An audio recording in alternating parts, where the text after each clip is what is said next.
Ganun, sa wakas, nakita ko rin, nakikita ko sa YouTube. Dito kayo tayo. Bakit ganyan lakad nyo? Paputol-putol. Yung aking tuhod yun na-twist ko eh. Ano nangyari sa tuhod nyo? Paano? No, since June, nung June. Eh, ako'y nagmamadali sa pag-dumit. Pagmamadali ko yung na-twist ko. Nung pang June. Oh, tiniis nyo yan? June, July, August, September, October. Eh, malayo. Saan po kayo? Sa Canada. Kaya pala eh. Sige. May katwira naman pala. Tapos, in-x-ray naman siya. Wala naman nakita. Hindi naman kasi, hindi mapafracture. Hindi mapafracture, pero yung ligaments at tendon at meniscus, yan ang naano. Kaya ngayon tingnan nyo yung lakad nyo. Paputol-putol. Sige, higa kayo tayo. Kubarin nyo muna yung magandang shoes mo. From Canada pala yan. Ayan, nag-uuwian na yung mga ano. Etong Vermonts talaga. Ayan sila, Italy, no? Ito naman, Canada. Kumusta naman ang Canada? Lagi namin kayo pinapanood. Salamat po. May nag-recommend sa akin kay Cal. Sabi ko, hindi ka ko. Sa Pilipinas na. Nakita ko nito sa... Ako, bilib ka ako dito. Sige. Mas malakas, mas magaling, mas mabilis kasi kayong gagaling pag ang pupuntahan nyo ay yung tiwala nyo nasa kanya. Mas mabilis kayong gagaling. Ito ba yung tayo? Sakit? Okay, sige. Mabuhay. Ilan taon na kayo ngayon tayo? Aba, utsyenta na ako. 80? Kita mo naman. Sana all. Sana all. Abutin mang 80. Ngayon, dito sa Pilipinas, pabata ng pabata eh. May nai-stroke na nga na 9 years old, 10 years old. Oo nga. Nabalitaan nyo yun? Talaga? Oo, ba't napanood sa GMA yun ah? 9 years old ba? 10 years old na stroke na?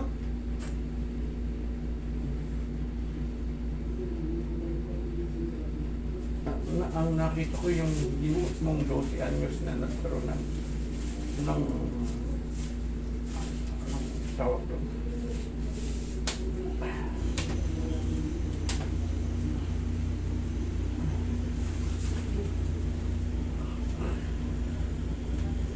Chinta na pala si tatay eh. Eh parang itong aking kanan na na-apektuhan din. Sige, pipitikin na rin natin yan. Lambutan nyo lang tayo. Yan. Hindi naman na masakit yan. Ganun gano'n yung lakad tatay eh. Pero kita mo nyo naman, oh. Chinta. Still standing. Iba talaga yung ano, iba talaga yung sa observation ko, iba yung matatanda galing ako. Malalakas pa. Dito talaga na-obserbahan ko rin. 40 pa lang, 50 pa lang, medyo Ang tandaan ko na rin sila. oo, talagang siyempre dito yung hard working dito ang sasahurin lang ay kakaparampot. Tapos halos mamatay maghapon. Makabili lang ng sakto lang, bigas lang, wala na yung pangsunod. Ang minimum dito, magkano na? 575? O 710 na ata. 710 eh, siyempre yung inflation naman, yung pagtaas din naman ng ano. Oo. Tumataas nga yung sahod, kaso ang taas na rin ng bigas. Eh dati, magkano lang yung bigas? Ang inabot kong bigas, nung bata ko, ano lang eh, mayroon pang 11. Eh ngayon, 50 na rin, 60, 55. O di ba dati, nung nakarang, siguro 5 years ago, kano lang bigas.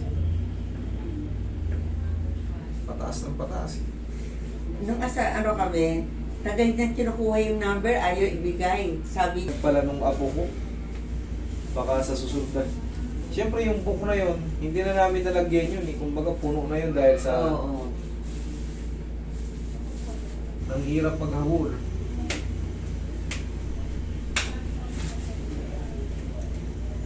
Kaya pag pupunta kayo rito, mabilis lang.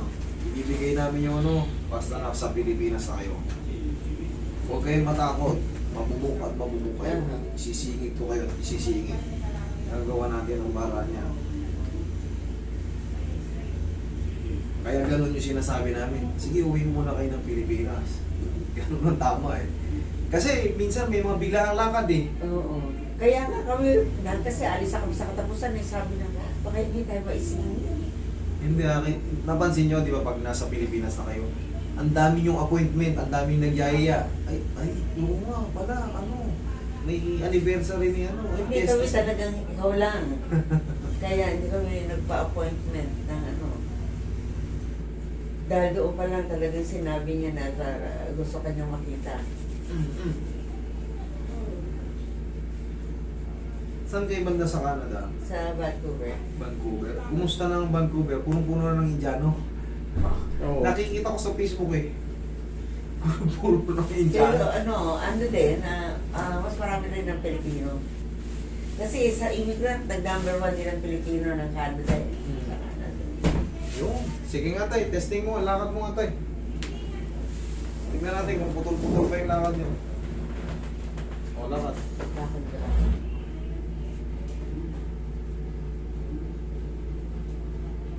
Ano, ikaw di ba? Ano mas maganda? Sige. Medyo, Masakit. Meron pa? Higa kayo tayo. Higa kayo. Sige.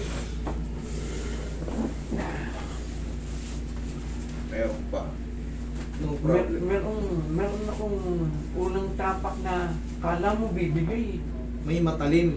May Oo, may yung makakapag magpapawalang lakas ng tuhod. Mm-mm. Sige, lambutan mo na tayo.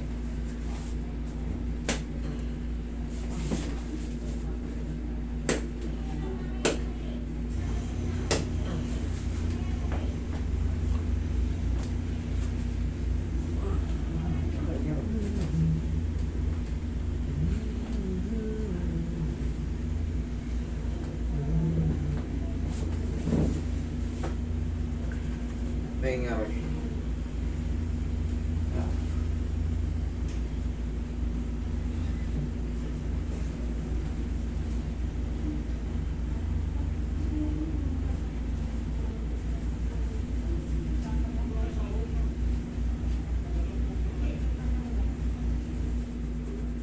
Meron akong parang lumalamitik yung yan.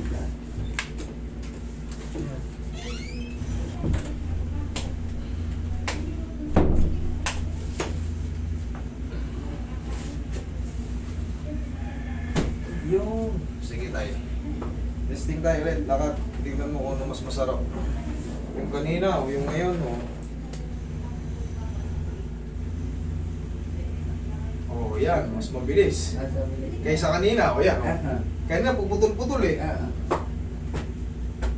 Tay, ang gagawin nyo tayo, upo kayo. Tay, hindi na natin maitatanggi. Matanda na tayo. 80 na tayo. Maglagay na kayo ng knee support. Tapos kahit pa paano, pang-alalay ba? Baka parang pambugaw lang din kung ano. Kasi hindi na kayo pwedeng matumba. Tandaan nyo, samantalahin yung malakas pa kayo kasi pag natumba kayo, hindi biglaan yan. Pag natumba kayo, hindi na kayo makatayo sa sunod kasi maaari kayong ma-fracture. Palutong na ang buto nyo. Kailangan talaga, knee support tapos alalay na rin. Para matamasan nyo yung walang masakit at medyo nakakabalance kayo. Kasi darating ang may mga dumarating na panahon na biglang hilo. Kasi nangyayari talaga yung aging, sign of aging, ganun talaga. Hindi na natin maiiwasan yun. Okay tayo? Sige. ito dito makisuyo naman ako. Sige tayo. No problem. Yan, kung isang biglang Biglang kirot. Okay, relax na. ang sakit.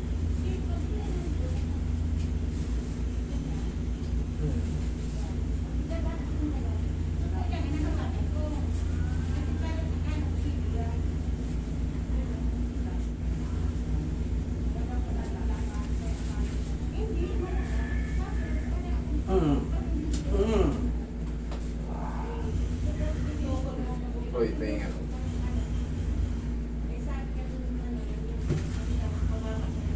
Tingnan mo.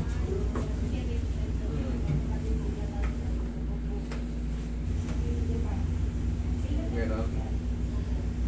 Basta ito, walang masakit, okay lang yan. Yung baka ano lang to, lamig lang tayo na napirat, ay na naipit. Yan. Dito kasi yung takbuhan ng lamig sa mga daliri eh. Ito. Pero madali lang yan. Basta walang masakit sa ganyan, okay lang yan. Yung iba kasi hindi makaganyan. Oh. Pag binababa, sakit.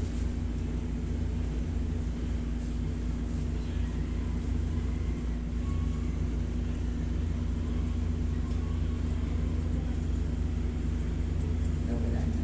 Yan, mapait yan siya. Kaya na. Kaysa naman kanina na...